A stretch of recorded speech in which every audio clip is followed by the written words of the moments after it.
humiliating, embarrassing, absolutely disgusting, a disgrace, an absolute disgrace, and it starts with you. It's your fault.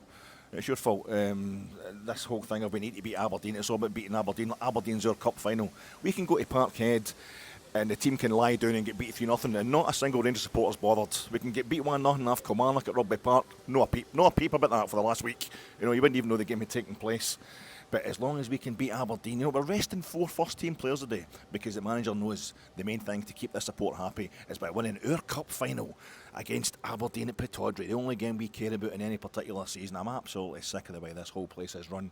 This time last year, the Sunday the clocks went back, we won 2-1 at home in the league, and it was a late equaliser and an even later winner. It was injury time, wasn't it? Lauren Shankland opened the scoring for Hearts. Lauren Shankland, I wanted to sign him, get him signed all last year. I'll get him signed all last season for me.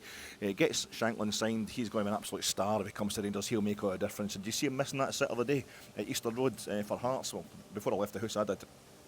Missing an absolute sitter, not having a great season, is he at all statistically anyway? Just goes to prove that sometimes the manager knows best. Felix Clermont knows what he's doing, even by the folk he doesn't sign. A guy who actually knows better than me about football. Incredible.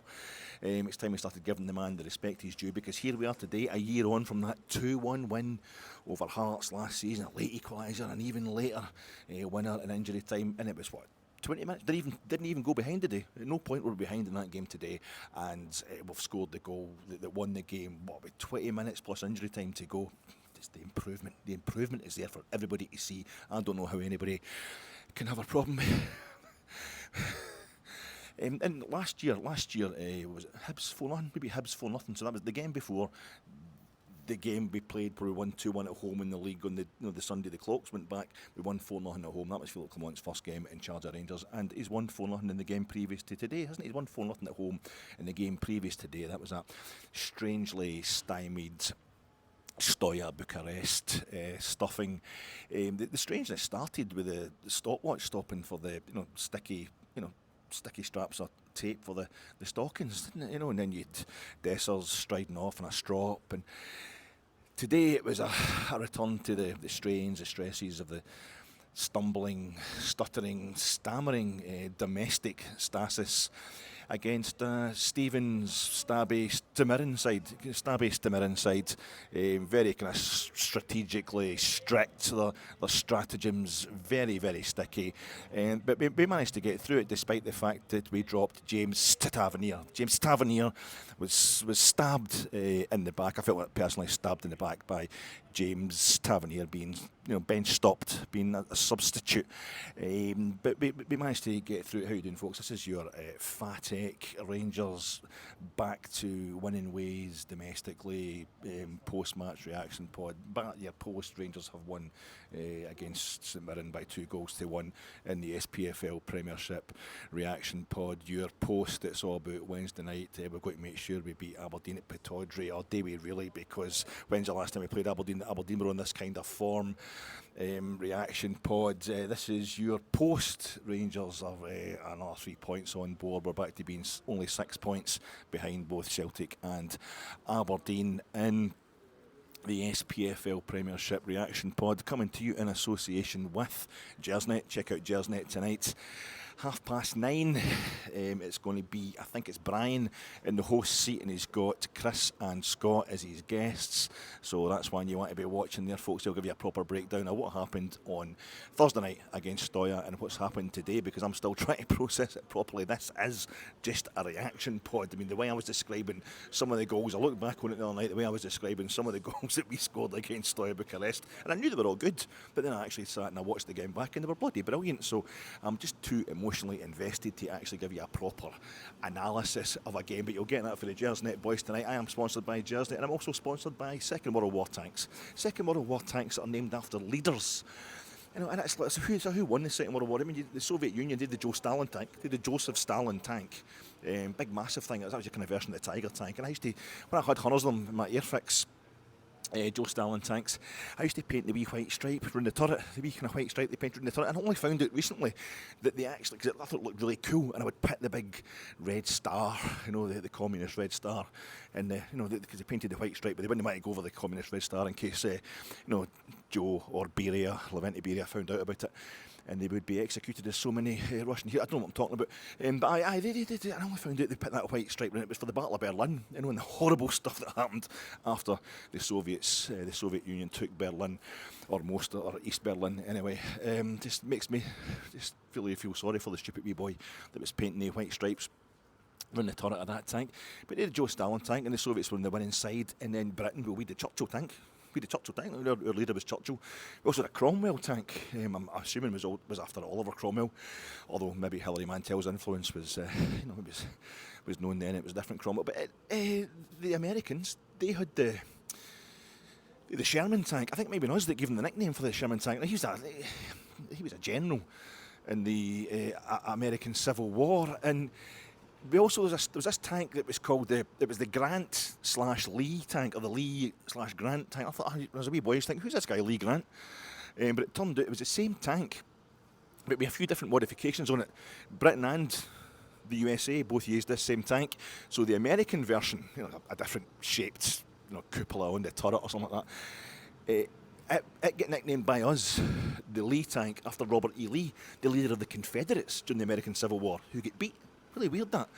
And the Grant, that was the British version. That was named after Ulysses S. Grant, the leader of the main general for the Unionists, for the Union side, who won the American Civil War. So that was kind of a strange one. But the thing to notice there is, it was all guys that were leaders and all that these tanks were named after. Whereas the Germans, do you think the biggest, the maddest maniac, the guy kind of caused the Second World War. Well, there's all sorts of causes for the Second World War. But Hitler was a nice guy. He was slightly egomaniacal. Big pal of Donald Trump's, big hero of Donald Trump's. But he didn't name any tanks after himself. Not that I know of, anyway. I think he was planning some kind of super tanks, probably, that would have taken his name. But it was all jungle, and it was the Tiger tank, the Panther tank. They had the Rhino tank as well, the Rhinoceros. They had my favourite was the Mark IV, just the Panzerkampfwagen Mark IV. Abstimmt oder schneit, ob die Sonne uns lag, der Tag glühen heiß, oder eiskalt die Nacht, bestaubt die Gesichter, doch froh ist unser Sinn, ja unser Sinn, bestaubt unser Panzer im Sturm wie dahin. I liked the Mark IV. It was an absolute cracker. It was still getting used in the 60s, actually. But never named a tank after Hitler. But see, the Rhino tank, the Rhinoceros, they were originally called that when it came out the factory. They called it what was it? Was it the Hornet, the Bumblebee, or the Hornet, or something like that? But Hitler stepped in and went, no, make it the Rhinoceros. Why is it these guys, the folk that hate gay folk, that persecute gay folk, always do really camp kind of, really gay levels of machismo. It's really weird, that, isn't it? But anyway, it's one of the things. I am sponsored by that. My name's Alec Anderson. Can't seem to face up to the facts. I'm tense and nervous. Can't relax. Can't sleep. Bed's on fire. Don't touch me, I'm a real live wire, and I'm talking to you after, as I say, Rangers beat St Mirren by 2-1 in this afternoon's SPFL Premiership fixture at Ibrox. Rangers 6 points behind Aberdeen and Celtic, which is, we're getting too used to being 6 points behind Celtic, but behind Aberdeen, as we get towards November, absolutely wild. But off we go there to Pittodrie on Wednesday night, and yeah, it was Imagine. It was Imagine today. It was really strange. St Mirren had a terrible run themselves, and I'm walking along to various things happened. There was a bit of a hold up towards the Clyde Tunnel, so I was getting there a bit later to Ibrox today, even though I had an extra hour in my kip to prepare for this, and the news was coming through of the team. So the team was I was actually still in the motor when I heard the team on Radio Scotland of all places, and they said that we would drop. There'd been 4 changes, and I think he actually said Tavernier first, and it could just I never really thought about it. I just never really registered, because it doesn't happen. It's not real.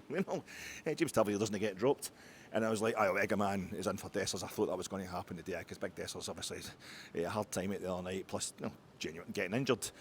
And who else was in today? With Proper starting instead of Suter, and then I heard the manager explaining why Suter wasn't starting the day, because he's played more games than he has and that's true. He's had so many injuries. John Suter, it's actually unusual, as he was saying himself when offered to the press a few days ago. It's the longest run he's been on for ages playing football. So the medical team had actually said if he plays another game, he's going to get injured. Did they? I don't know. I don't think the manager will actually turn around and say, we think we're going to beat St Mirren and we need to rest players ahead of this trip to Pittodrie. Because if everybody, if the entire support is telling the manager, if you go 9 points behind Aberdeen, that is it, it's untenable, you are done. And I'm including myself in that. I think I let that slip out in the heat of the moment at one point, and it's not true either. But I think if the entire support's saying that, well, we can't really blame them for prioritising the trip to Pittodrie, albeit the 3 points today are worth exactly the same as the 3 points at Pittodrie on Wednesday night. No, they're not, Alec. No, they're not. But so Suter was dropped, and we had Diamandi coming in because Tom Lawrence has to recover for that injury he picked up the other night in the stroke of half-time against Stoya. I'm really upset about that. He's coming on to a bit of form, Tom Lawrence. But Dio comes on to play at 10, which means Connor Barron is sitting in midfield alongside Nico Raskin, who retains his place today. Thank goodness. He was outstanding. And James Tavernier was dropped, and Cassan Virgil was in it right back, and it was just like a kind of numb feeling, a very numb feeling. It's when I found out Princess Diana had died, it was just like, what? I knew it was coming. I did a very kind of baroque OTT, really embarrassing, kind of theatrical thing, literally theatrical thing about the notion, that the idea that Tav was going to be dropped, was becoming inevitable, that Philippe Clement was definitely considering dropping our captain, using him more sparingly. So I did a whole big, if you want to see just exactly how I feel about that, you can go in and send me abuse after watching my preview to this Johnston game, the league game from a couple of weeks ago, or 3 weeks ago. That was really embarrassing. So I knew it was going to happen, but Tav is dropped, and I kind of understood why. I knew against a St Mirren side, they're on a bad run. We've got Aberdeen, who are on a fantastic run, and I was glad they won last night. I don't mean that. I just mean that in a sporting football sense. I just mean, yeah, bring it on. Let's just do this. I like the idea of us going to Pittodrie, and it's not that they're going to trip us up. It's because we're already down. We've already been tripped up. We're already struggling, and Aberdeen are absolutely flying. I didn't want them having any hint of their usual approach, which is they muck up before they play us. They lie down to everybody else, which isn't true, but there's a grain of truth in that. And then when we arrive in town, suddenly they're playing like the Real Madrid of the mid to late 50s.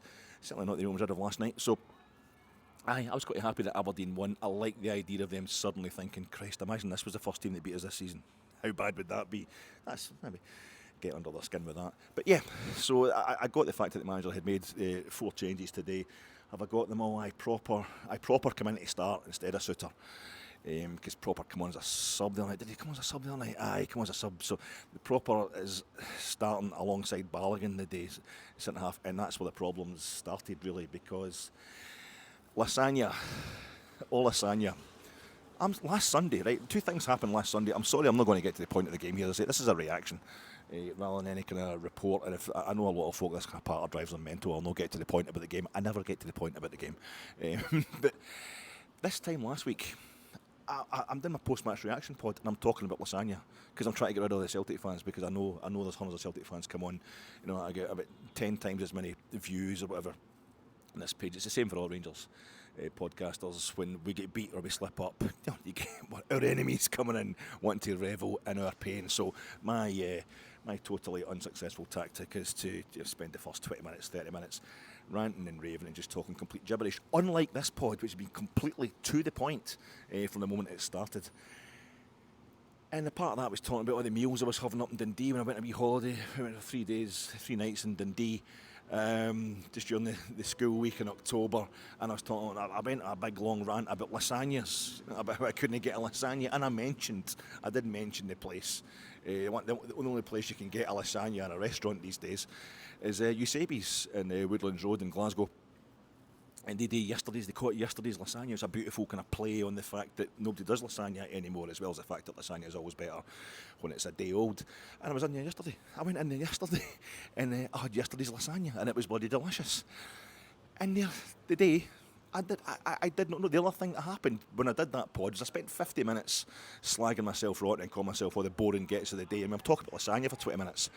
And I'm talking about how crap Rangers are for the rest of that podcast. But at some point, I mentioned an incident in the game, and I didn't know the Kilmarnock player that was involved. I didn't know who it was. And I was just like, I can't even remember the Kilmarnock player. My quote was, I can't even remember the name of the Kilmarnock player. And I got a tweet for you. Most of the folk that reply to my pods are absolutely brilliant. But this one guy gets in touch. He's obviously a Kilmarnock supporter who's been wanting to hear my total pain and revel in it. Or it's a Celtic supporter. And he's like, I get plenty of lovely Celtic fans get in touch as well. But this guy had that kind of attitude. But it's like, I can't even remember the Kilmarnock player's name. Just sums up the arrogance of you and the club you support. And he went on like this. And I'm like, it's unreal.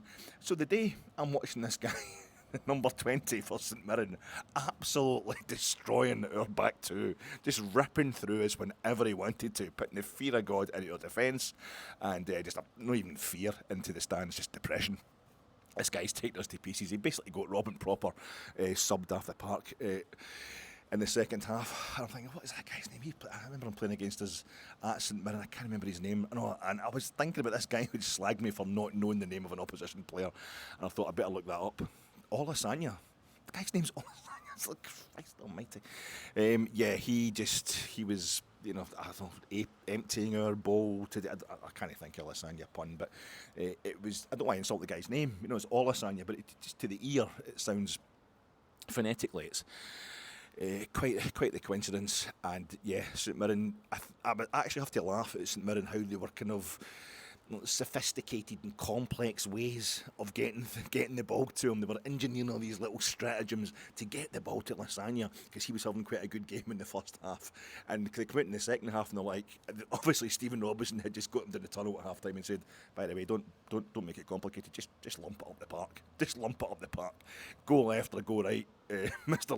Olasanya, and you will get that ball, because this defence of theirs is absolutely desperate today. We were very wobbly at the back, and St Mirren, who are on a bad run, were having no problem giving us major problems. I don't know if it was maybe our second attack only of the day, when we got the ball. Again, obviously, I don't remember what's happening.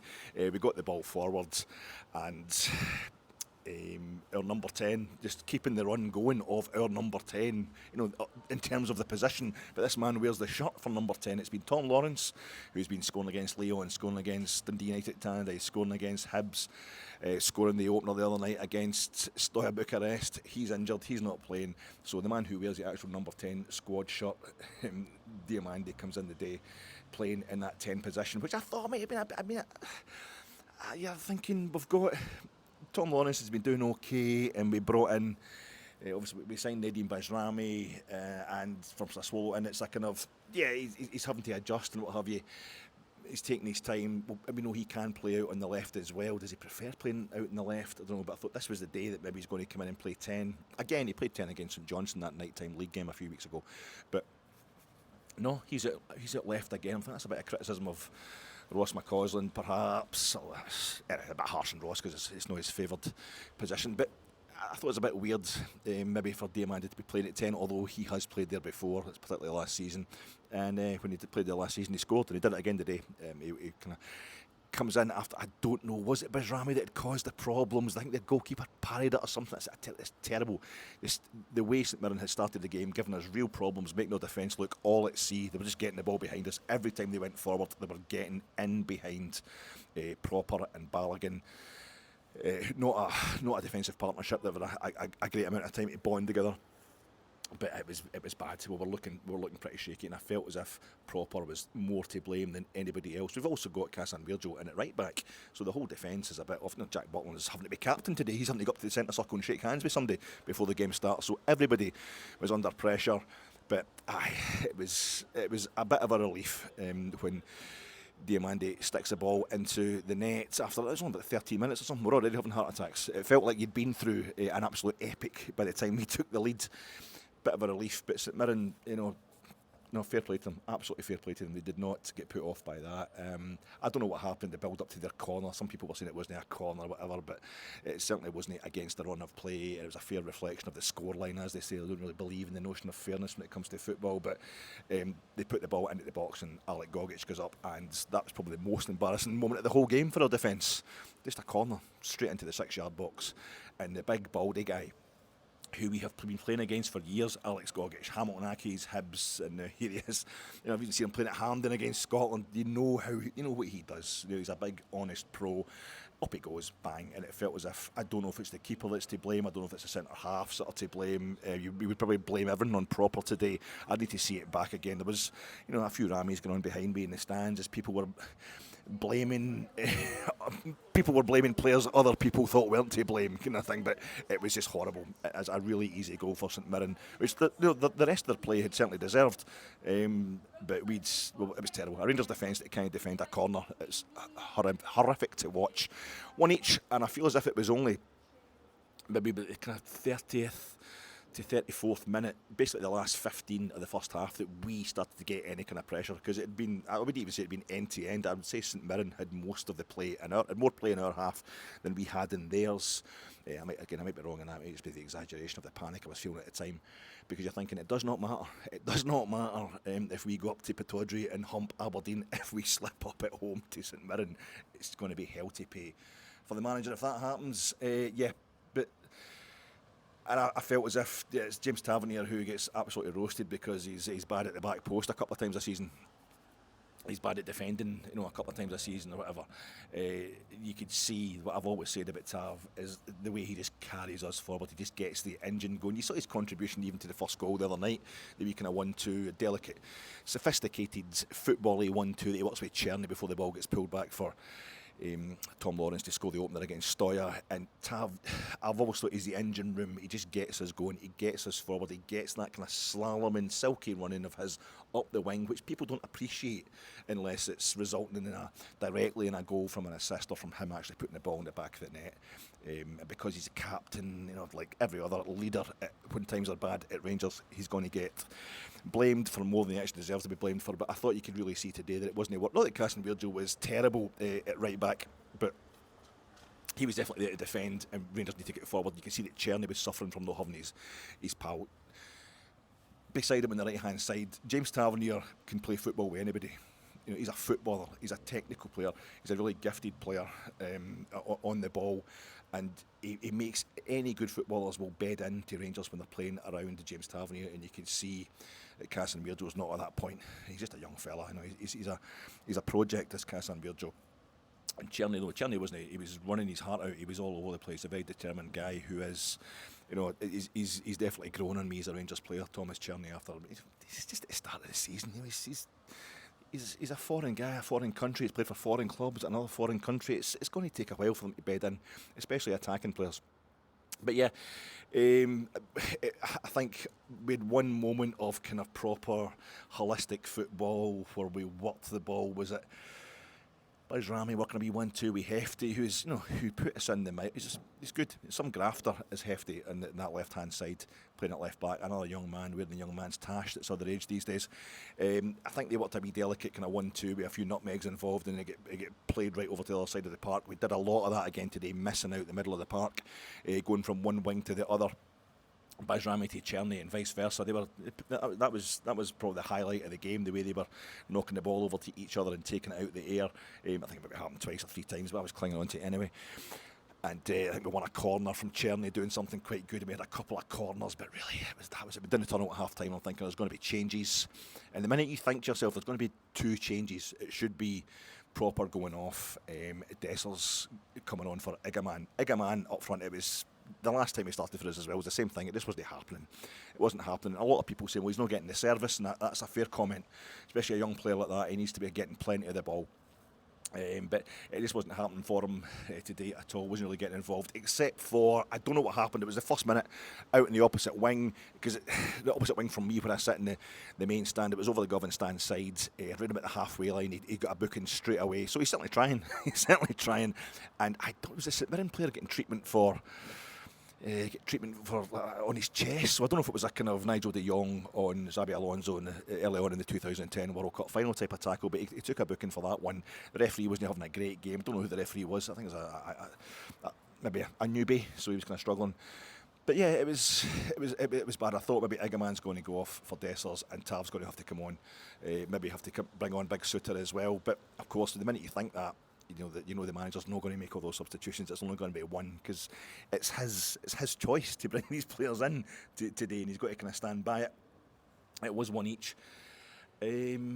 So Tav didn't come on, but in fact the only substitution was Dessers was on for Igaman at half time, and within 5 minutes, I say, St Mirren had just learned from the first half. Stephen Robinson, good tactician Stephen Robinson, he'd known that we don't have to get all complicated. It's not impossible. It's actually frighteningly easy to get through this Rangers defence, particularly the central defence, and they were going for proper again. I don't know how far offside. I think it may be obviously offside. This ball that get played over the top. They're just putting the ball through, just basically knocking the ball up towards the edge of our box, and Olasanya was getting it. He was running us ragged. And one point, I think the ball went over the top. It was miles offside, but he slotted the ball through Jack Butland's legs into the net before the flag went up. Well, the flag went up since he touches it, obviously. And it's just like, that was enough to just give everybody up my end of the park anyway. The absolute fear, and the howls were starting, the derision was starting, and the manager brings on James Tavernier just right about the hour mark, and off goes Robin Proper, which is a bit of a criticism for the big man. The fellow next to me was talking about how he's not physical enough. And I thought at times he was definitely starting to get on Olasanya's nerves. He was trying to get under his skin. He was kind of holding on to him after the whistle had blown and that, as if he was trying to find some way to kind of get in the guy's mind, getting his nerves, But it just wasn't working. See, that's basically that was the kind of conversation between Balogun and Proper, I would imagine, around about the 50-minute mark. I think it wasn't happening. The fella saying to me, Dutch players are just too tough. I'm thinking, well, the Dutch they're playing in the league. The Dutch are the tallest race on earth, and the Dutch are also the most violent footballers, as well as being amongst the most beautiful footballers on earth. They're also unbelievably violent, the Dutch. And you can't believe when a player's not kind of got that dig about him when he's come from the Netherlands as a centre half. But there's plenty of them. Too much of a technician almost, and it just wasn't happening for him. So off goes Proper. It's a criticism of him. It's a condemnation of the man. It's a bad day for him. And on comes Tav, which lets Castellamierzo go in to centre half. Dutch, another guy who's come from Feyenoord, so it's again he's in the Dutch system, and he did fine. And as soon as Tav come on, I'm really biased, of course, but Rangers just started dominating possession. Not that St Mirren were in any way, suddenly not in any way dangerous. They really were for the rest of the game. But Tav comes on, and maybe 8 or 9 minutes after he's come on, we're starting to go forward. We're starting to control the ball. Cerny's got somebody to knock it back to and help us keep possession. We play wee 1-2s and what have you on that right-hand side. And I thought it was, because Bajrami had a couple of cracking little runs down the left-hand side. I'm hearing it was Dessers. I thought it was Bajrami that drove down the left-hand side and he just hit the byline and pulls it back. And Cerny's, it's not. There's a lot of body still in the way, but it's like 2 or 3 yards for the goal line, and he pushes it over the line to put us 2-1 up. But I'm hearing it was Dessers. So I don't know. This just tells you. You think these specs will be big enough and thick enough, but it's just not working. I'm just too tense watching Rangers to be able to judge exactly what's happening until I've watched it back in the telly. But that was us. We're 2-1 up. It was fantastic. Whoever did that stuff in the left-hand side, if it was Bajrami or Dessers, Rangers players, they all look the same to me. It was wonderful, a wonderful, exciting bit of play. And we had a few more flashes of that. Nico Raskin, Connor Barron. I thought, obviously not going to reach the same levels they hit the other night. I think a bit tired after big European game. But Nico Raskin he's come back. He's come back in a big way, and he is starting to look like our answer. We don't have. He's our answer to being, in the words of the title of a lesser-known Manson song, 6. He's a 6. We're using him as a 6 because he can take the ball and play it forward with a kind of accuracy, and he can make a wee bit of space for himself to take a breath before he plays it forward in a way that perhaps the ever-moving, ever-electric, all hustle and bustle Barron and Diamandi perhaps can't. But yeah, so I think he'll be dropped. He'll not be playing on Wednesday night, or he's going to get sent off in the first 5 minutes. Maybe he's got injured or something, but he was good today, Nico Raskin. But I thought Cerny, or even by the end of it, Bajrami could have ended up picking up the Rangers Man of the Match award. But I'm looking at this through the blue-tinted specs, but I think Olasanya would probably be the man of the match, and certainly the St Mirren man of the match, although they had a few heroes out there giving their absolute best. They will be gutted. They get nothing from this game. They continue to be a threat throughout the game, but it's It's 2-1 to Rangers, and I think for me there's a sense of mitigation. Again, this is my big problem, the mitigation. You're supposed to be all for or all against the manager, but I see it. It's a struggle today. It's not good for us, but it is all about Wednesday night. This season is all about Wednesday night, and I think it would be more than 3 points because it's a symbolic. We've scored 1 goal away from home domestically this season. That's becoming a big thing.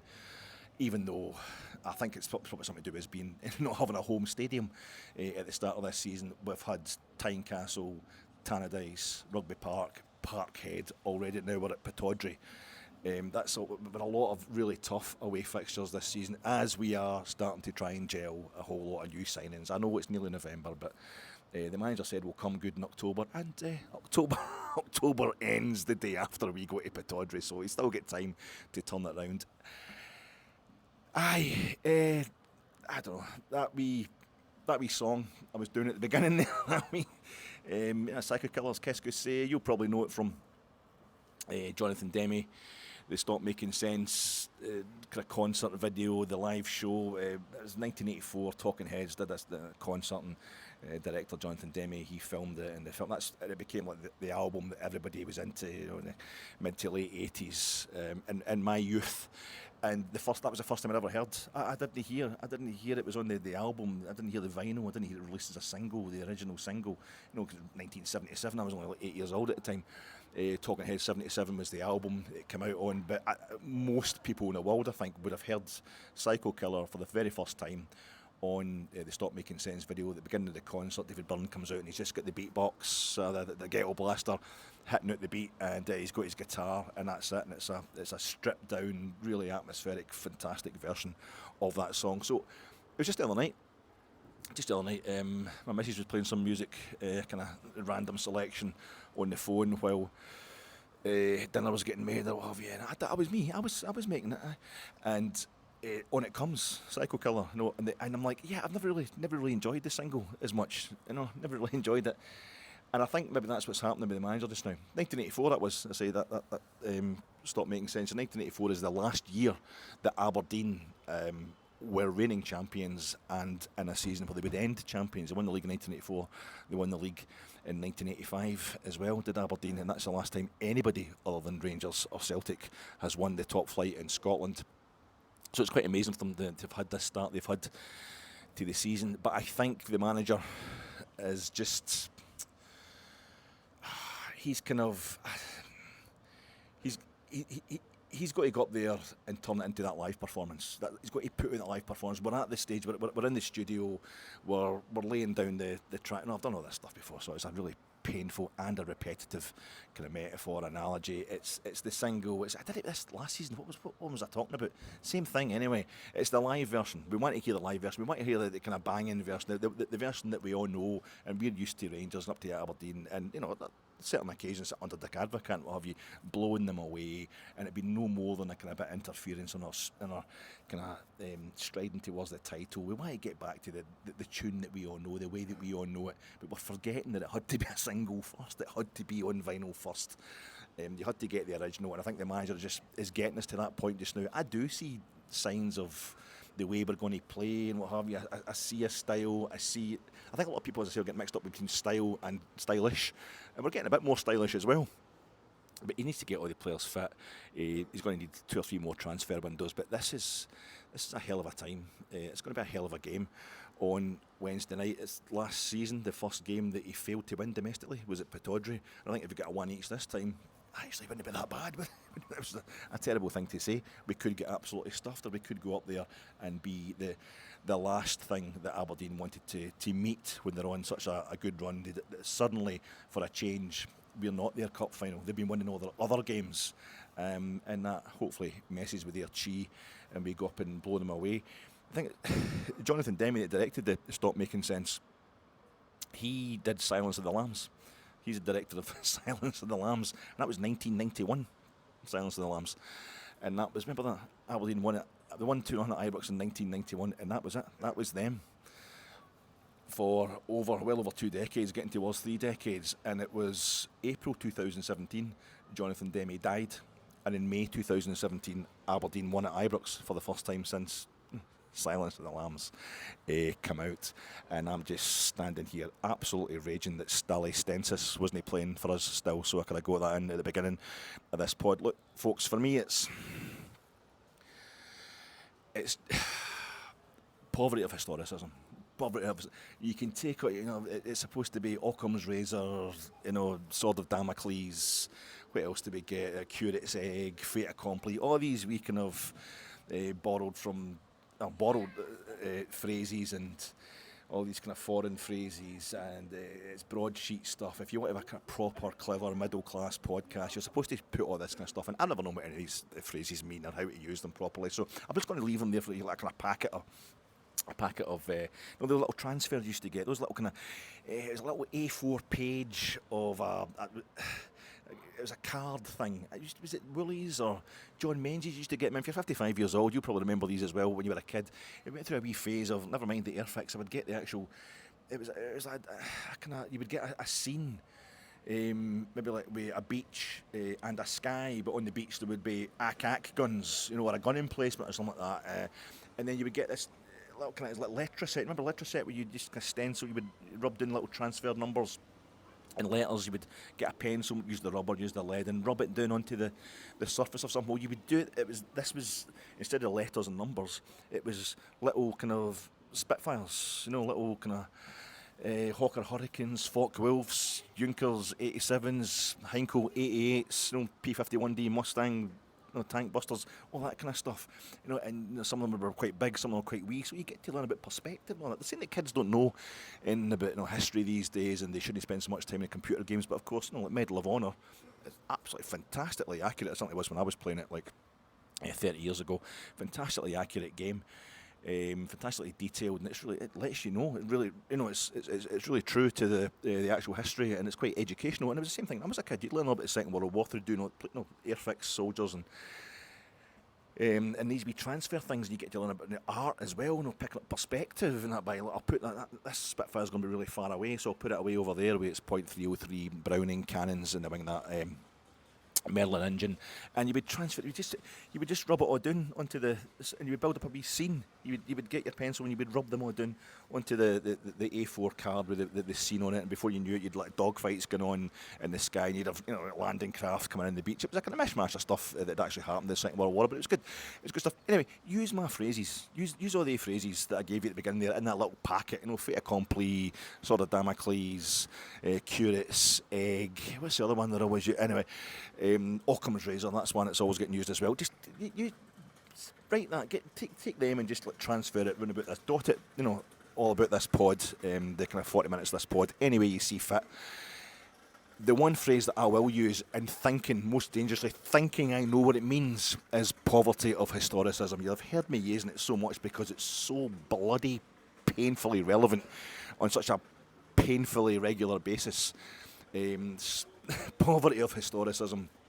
When it comes to Rangers, it comes to working out what we're supposed to do, when we keep losing managers at this time of year, I don't even know. I mean, it's Karl Popper. I know Karl Popper said the poverty. I don't know if it was a lecture. I don't know if it was a title of a novel. I don't know if it was a book that he brought out. I don't know if it was a paper he presented. I don't know if it was just a wee phrase that it was half pissed in some Vienna boozer, or coffee house or something like that, and he was like, fucking poverty of historicism, mate. And Karl Marx is like, what are you talking about? It repeats itself as first as tragedy, then as farce. That's history, mate. And shut up, Popper. You're always popping off about the poverty of historicism. But it just means people thinking that history is necessarily going to repeat itself. It might not. It really might not.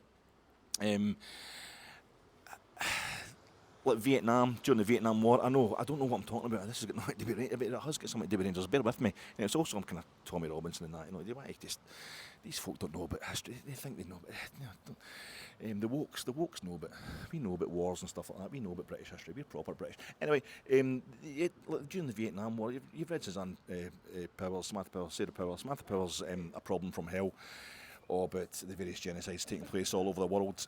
She was talking about how in Cambodia, the Cambodia crisis in the 70s, they were absolutely genociding themselves. Cambodia, the Khmer Rouge, were killing millions of folk. In fact, their population of 3 million, I think they reduced it to 2 million. They killed a third of their own population. And everybody's like, "Oh, we can't. We should send the troops in there." And the Yanks are like, "No, you just can't because we're just done. Vietnam with the Korean War in the 50s, Vietnam 60s and 70s. It's no good. It's just there's no appetite for it. We're losing too many of our own people now, and we get a terrible. We got our asses kicked in Vietnam eventually. Let's no bother. Let's not do it because history will repeat itself. We'll get bogged down and we'll be in there for years, and thousands and millions of Americans will die. Thousands of Americans will die. It's not worth it." And then the Cambodian army, just by mistake, went over the border into Vietnam. So the Vietnamese, the Viet Cong, they just chased them. And they went over the border, and they just kept chasing them. I think it was like 2 tanks or something like that. They just chased these Cambodians back over the border, and next thing they knew, they'd taken the whole of Cambodia. That's about 200 Vietnamese troops had taken all of Cambodia because their entire infrastructure, everything was totally gone. And the Americans were wrong. It was the poverty of historicism, the poverty of thinking history will repeat itself. And here I am, yet again. I don't know which side of that I'm on. I don't know which side of that poverty of historicism equation I am on, because I instinctively feel that we have to break the cycle of sacking managers once a year. Every manager will eventually come up against the undertow caused by the fact that we have get rid of the manager halfway through the previous season. So why do that? Why do that again? And it might be that we sack Philippe Clement, the guy that we get in, will be absolutely brilliant, and he'll be here for 10 years, and we'll win everything under him instantly. That might. That's me thinking history's going to repeat itself if we get rid of this manager right now. Might be me suffering from the poverty of historicism, or people who think that let's just get rid of the manager, aren't even noticing how history has worked. They might be thinking it was the same with Le Guin. Le Guin, he was shite. We brought back in Walter, and Walter was phenomenal when he came in for his second periods. If we didn't win something, we certainly took it to the extra time in a replay and right down to the last minute. You might be right. This might not be the way to do things just now. It's a sticky time to be a Rangers supporter. It's difficult for us to know exactly what the best approach is. I don't know who else we could get in, who could make us. I think a lot of you have suggestions about who could come in and make us better. A lot of you think a phrase that's used a lot when there's an election on in America. Literally any other living thing could do better. So I don't tend to agree with that. I think we should let the manager continue with his project, which he seems really keen to continue with. I think he's definitely got a plan. But Wednesday night would get the troops on board if he could go up there and do something, get himself a little victory. I'm going to come back and talk to you about that, and hopefully maybe come back and talk to you more about this actual game. I've spent so much time talking so much shite in this podcast, but as I say, it's just a reaction. This is the stuff that's going through my head just now. This is the general feeling. Rangers have won. We've won today, and that means we've won 2 games in the trot. There's a bit of a comeback from last Sunday, and we could complete it with a big result on Wednesday, and I'll come back to you guys and talk to you on Tuesday, a wee preview pod. Thanks for bearing with me, troops.